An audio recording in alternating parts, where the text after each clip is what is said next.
I am Charlie Willis, a mental health therapist. I'm Ronald Willis, a marriage and family therapist, and today, Charlie, we're going to be discussing MONEY. All about that money, y'all. Yes. It's Great a topic.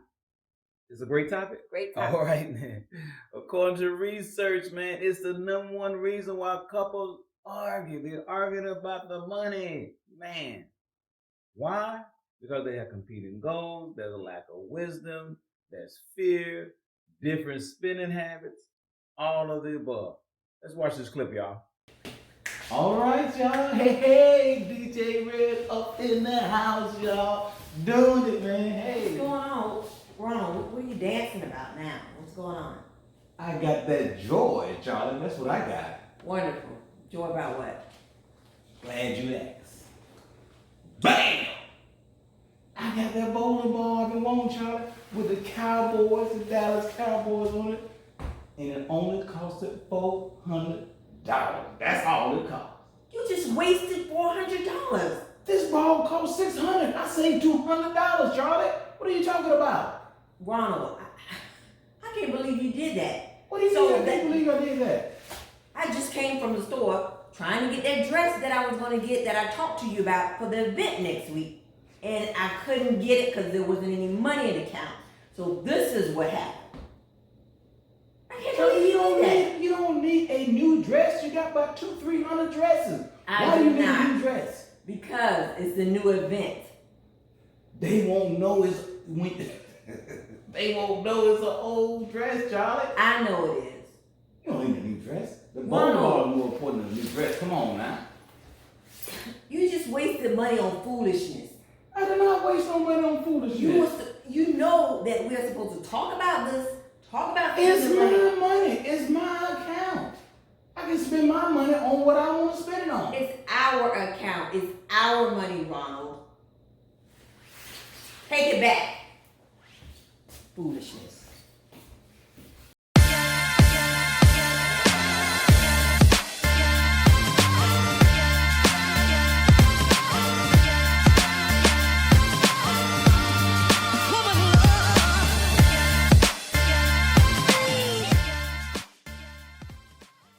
Charlie, what is really going on, man? DJ Red was happy. He was dancing, singing, and shouting. Then you come in. That's right. I came into the foolishness. Foolishness? Come on, man. Foolishness. Yes. $400 for a bowling ball. That's cheap for a bowling ball. Dallas Cowboys. That's right. You got to pay $300 just for the sign. And remember, DJ Red said, I saved $200. You could have paid $600.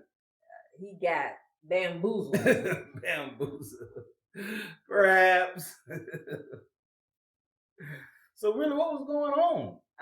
Well, the dynamics here in this skit showed just a lot of things that weren't right. The communication wasn't right, obviously, from the get-go. Even prior to that, there was people being selfish about what they wanted. Just a lot of things that just wasn't right. Yeah, what wasn't right? You want that dress. I had already stated that we had already talked about me getting this dress, so but that was already put out. You got 300 dresses. That many dresses. DJ Red don't have a bowling ball. Can he have one? Especially for what he spent it. And then why you gotta have a new dress every time you go to a new event? What's that about? Not every time. It's not how many times you go to events. So anyway, this couple interaction was completely off. Well, there's argument about this joint account they have, and what really happened was that one person, had their mindset on what they wanted without realizing how much money is in the bank. So then they spent all the money. Then the other person comes in and they want to buy something, and now they got the ISF going on. Insufficient funds, y'all. So, clearly they're arguing about the money. And the question that we have for our viewers is, should couples have a joint account? Hey, according to research, 75% of couples have a joint account. But is that applicable in your household, in your relationship? Maybe you're part of the 25%, or maybe you're part of the 75%. That's an even larger amount than I even really thought. Yes, that is correct. When I did the research, I was like, wow, 75% of couples have a joint account? Maybe I need to do another research. But anyway, that is the research I got right now. And I guess it depends on how it looks overall, and we'll break that down. Now, age does play a factor in those numbers. Age-related person. That's right. The older couples have more joint accounts than the younger. I can see that. That's right. Okay, so we want to dive in and help our viewers understand this question, and they can maybe come up with an answer in their relationship. We want to look at what are some of the challenges in having a joint account, why people do not have joint account. Then we want to look at the benefits of having a joint account, and then of course we're going to make our recommendation at the end, y'all. What do the Willises say? So also, before we dive into that, I would say, if it works for you, you have a joint account and it's working, and you're not coming up ISF, and that's what it is. Problems, then great. But perhaps. But if it's not, you have it and it's not working, there's some things that got to be tweaked, and we'll talk about all that too. So let's go ahead and get started. Let's look at these challenges. Charlie, what you got? All right, so let's talk about the first one, difference in pay. That is huge. Because if I'm making more money and you're not. So one of the I find that is, maybe a little bit strange to me, and it's just me, that spouses, well, not totally. Let me put that in perspective. Some. When it says they don't want the spouse to know how much money they make, I would think that's some realness going on. That is some realness. I would think that you generally know how much your spouse makes, like on you can be lying about it on an annual or what do you call it, per pay, how that works. You could be lying on it. That's but right. Sometimes we get a little extra, the little bonuses and things like that. Some people may not want the spouse to know about it, because some spouses will, have plans for that money. That's right, because you got to understand that for the most part, you separate ourselves from God, we are selfish beings. So therefore, if I'm selfish, I may not want you to know how much money I have, or I may lie about how much money I have. I may say I'm making $500 a week, and actually I'm making $1,000 a week because I want to do something else with the money, and I'm thinking that you may not approve of me buying this bowling ball for $400. Yeah, well, we're selfish beings in essence. That's right. What I got, we're totally selfish. Yes. That's right. So I don't want to have a joint account means I got to let you know how much money I have. I don't want to have a joint account. I got to do that. Right. I think there should be some parameters with that. If that is a concern for you, that you know how much I make, I know how much you make. If I get some extra, whatever, and I put it in an account, I really think things like that have to be communicated and talked about. Right. So one person won't think, okay, well, let me run with this and do whatever. Brings about an understanding. Right. Okay. And then the other one, of course, is, if I'm making way more money than you and I put this money in a joint account, but a joint account almost put a atmosphere of equal. Well, if I'm making more money than you, we're not equal in the finances. No. So I don't want to put my money in a joint account and make it equal if I'm making more money. Really? Wrong answer, y'all. That's right. Right. Whatever. Difference in pay. That's how some people think. That's how some people think. Right. Of course. My money is my money. Your money is your money. We don't put our money together. Do not. But let's move on. That's one difference in pay. So second one would be resistance. So they don't want anyone telling them what to do, even their spouse, on how to spend their money. My money. This is my money. My money. That's right. Just like in the clip I said, this is my money. I can go out and buy a bowling ball if I want to with my money. Can I? I don't think so. Right. Not in a relationship. I don't even know how that concept is working in your brain. So if DJ Red and what was that about DJ Red? You don't like DJ Red? And he had a joint account. Because first of all, I don't know how they have a joint account, And is he looking at what he put in there? So I'm gonna go ahead and take this much out and do whatever I want. I'm assuming that's Or what, maybe what DJ he's Red thinking. might have put $400 in the account. Even though it's a joint account, maybe you didn't put anything at that particular time. DJ Red put in $400, so hey, I'm gonna spend my $400. It's my money. Again, That's right. It's clearly a breakdown right there. Well, number two is being resistant toward making this joint account because I have a selfish view about the money, which I'm saying that the money I make is my money. But I don't want you to spend any of my money. That resistance can come. It can run deep from the past, from previous behaviors, from your rearing, from what you know, what you've seen, what you've been exposed to or not. That could, that resistance can stand there. That's right. It could be a lot of reasons for the resistance. Not telling anyone how to spend my money because it's my money is one, but there's a plethora of reasons why. It definitely wouldn't have enough time to go through all the things that create this resistance, but it does occur, and it will stop couples from having a joint account. That's right. So let's move on to the next point, y'all. All right. So this is a big one. I think it's lack of trust. It's the biggest one. Yeah. That's right. If I don't trust you, I'm not going to share my money with you. Wrong answer. So because you're going to spend the money. You go spend the money for a bowling ball costs $400. Right. All right. So you don't want your spouse to know what you're spending the money on, or you don't trust that your spouse would do right by the money. Just like DJ Red. Like he did not do right. $400. So why would I want a joint account with you when I done went to the store and embarrassed myself because my credit card got declined because you spent all the money? I'm not going to trust you. Right. Right. So if I don't trust you, I'm not going to have a joint account with you. Are you crazy? Yeah. No, I'm not doing that. Yeah, because some will look at the way their spouse spend money. Yeah, the spending habits.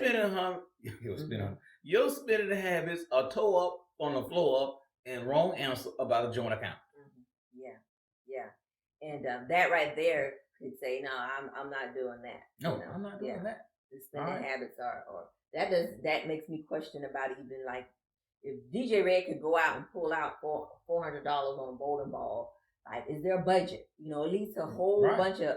It should be. There's no boundary set when that occurs. There's no boundary how much money you can spend. Why should you go out and spend this money, especially $400? And then you spend $400 and it depletes your account. That's a lot of money for that particular situation. Now, if you had millions of dollars and spend $400, that's not a lot of money. Mm-hmm. But if you spend $400 and then you go out and buy a dress and it's ISF, that's a lot of money for that couple. Yeah, that's right. Living beyond your means in some. Well, it did say $200 a bowling ball. Let's go to the next point, y'all. We have to explore that. Explore your lack of trust and where it deep down comes from.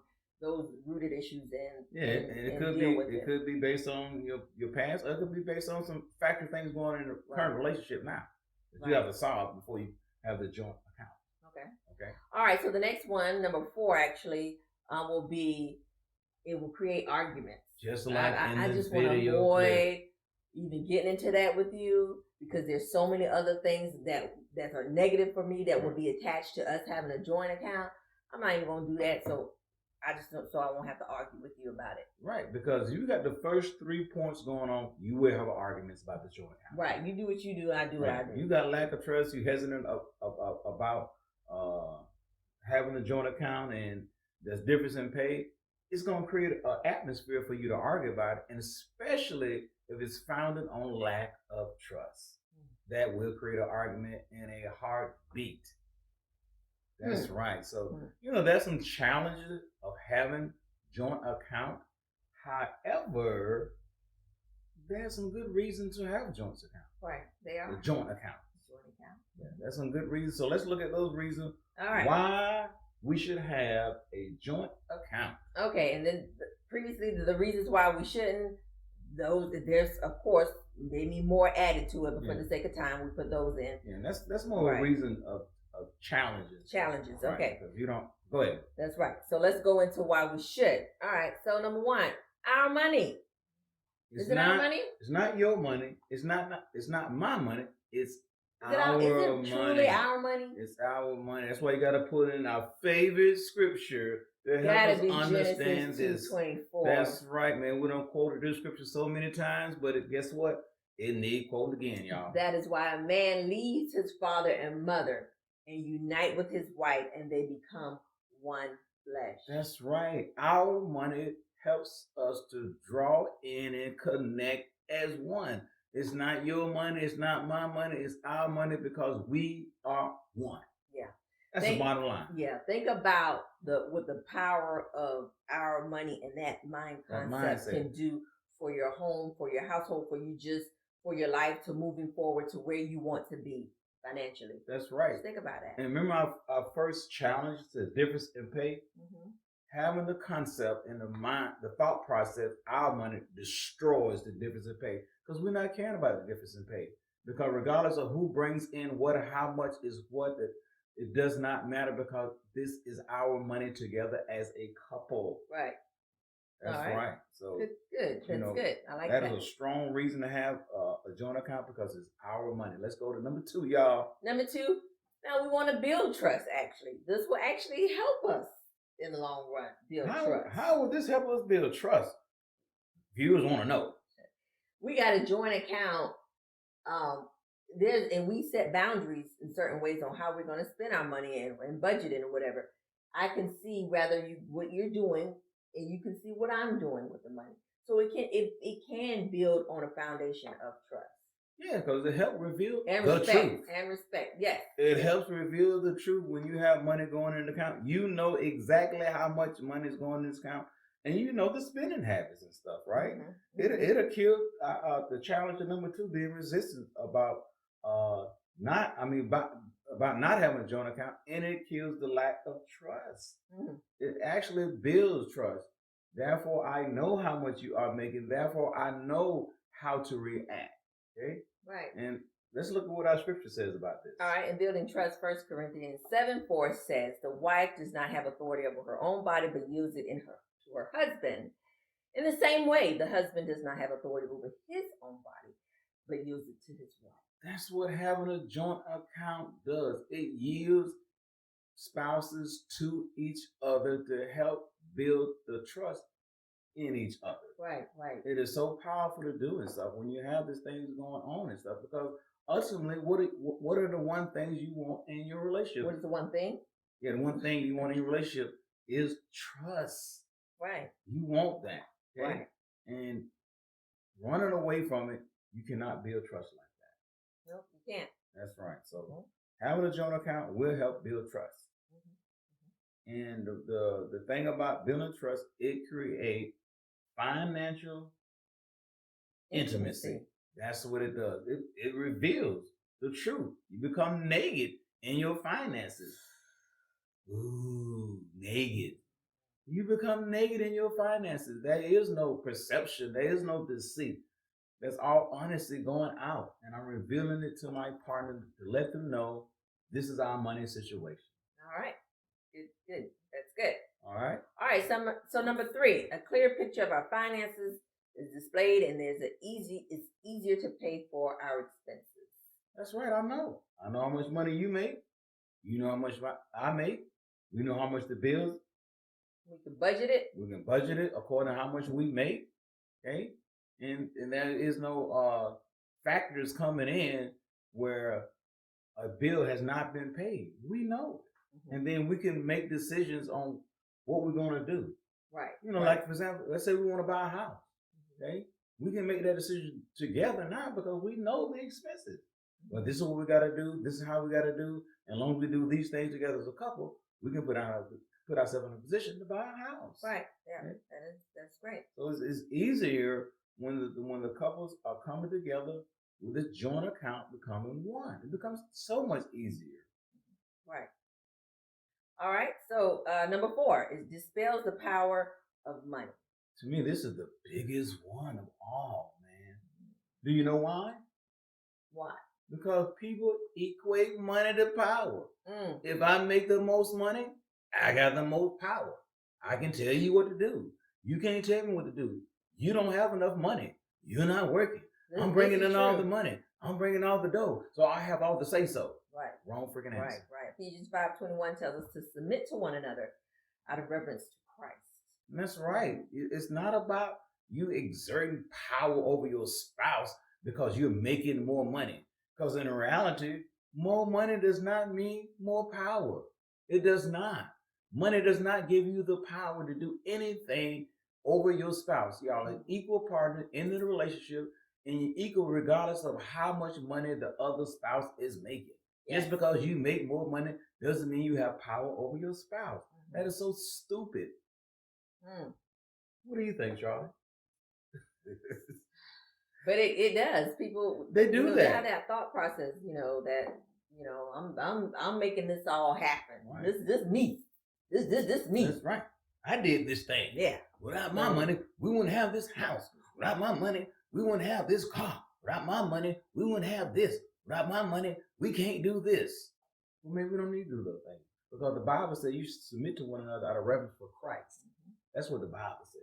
Submit to one another. Right. It's not about the money.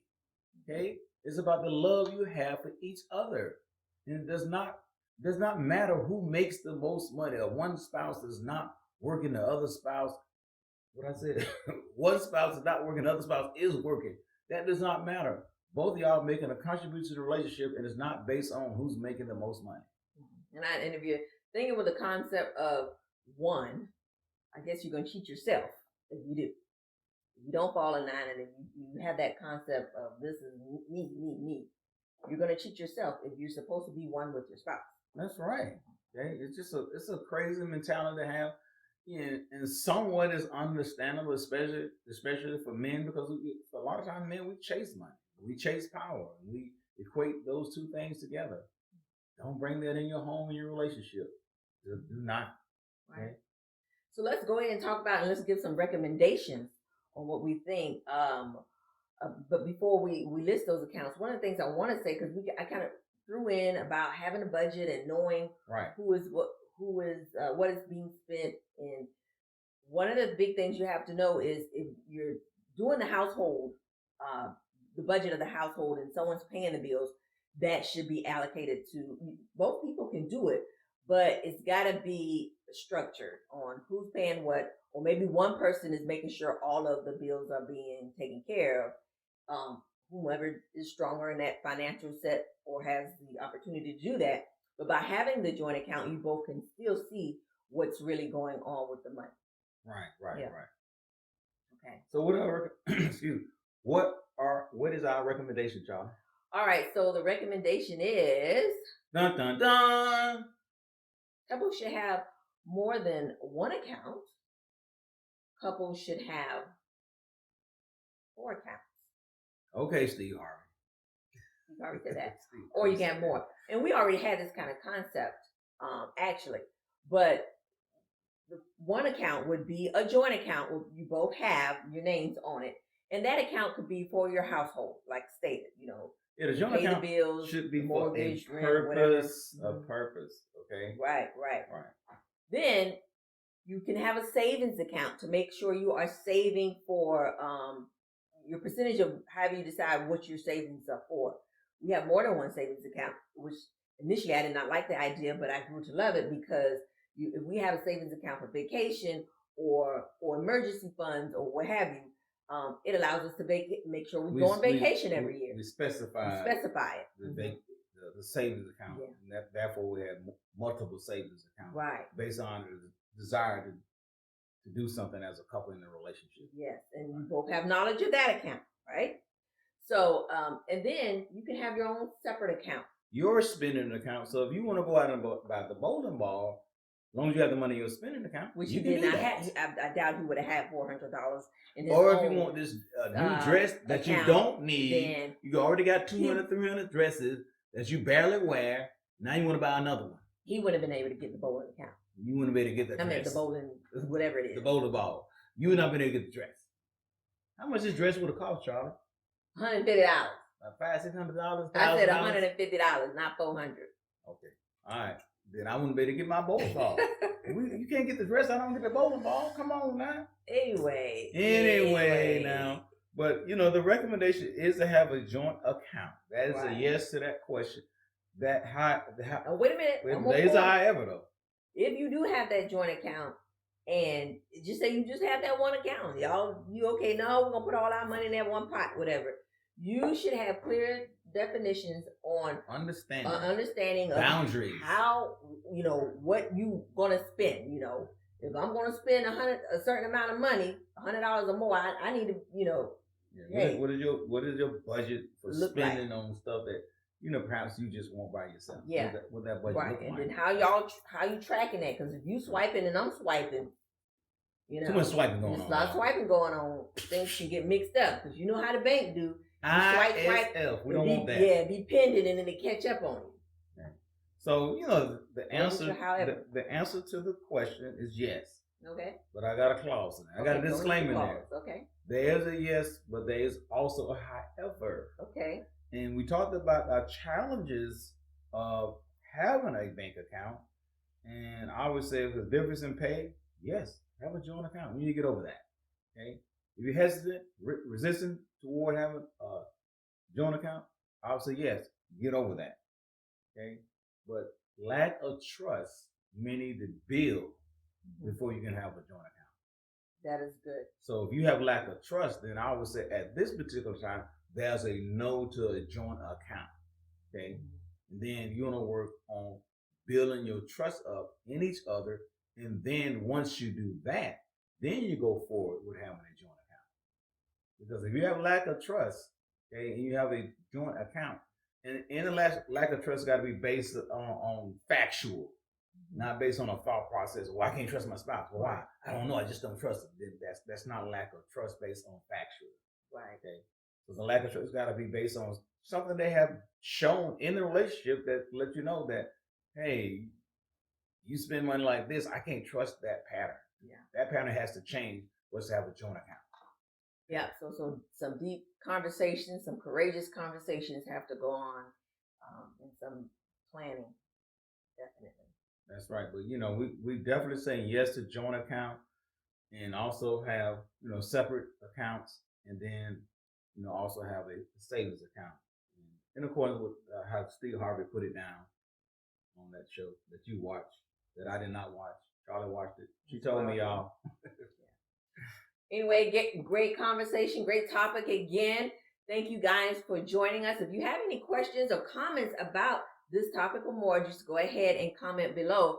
Don't forget to share this video and like it, and subscribe to our channel. You want to learn more about us? Check us out on firstfocusfaith.com or our social media platforms, Facebook, Instagram, and YouTube. All right. And don't forget to help support this ministry by making a contribution to our Cash App. First Focus Faith. And also, if you're watching by demand, click the donate button below. And if you're watching by YouTube, like, comment, share, subscribe. Do it all, because we need it all, y'all. Thanks. See you again next week.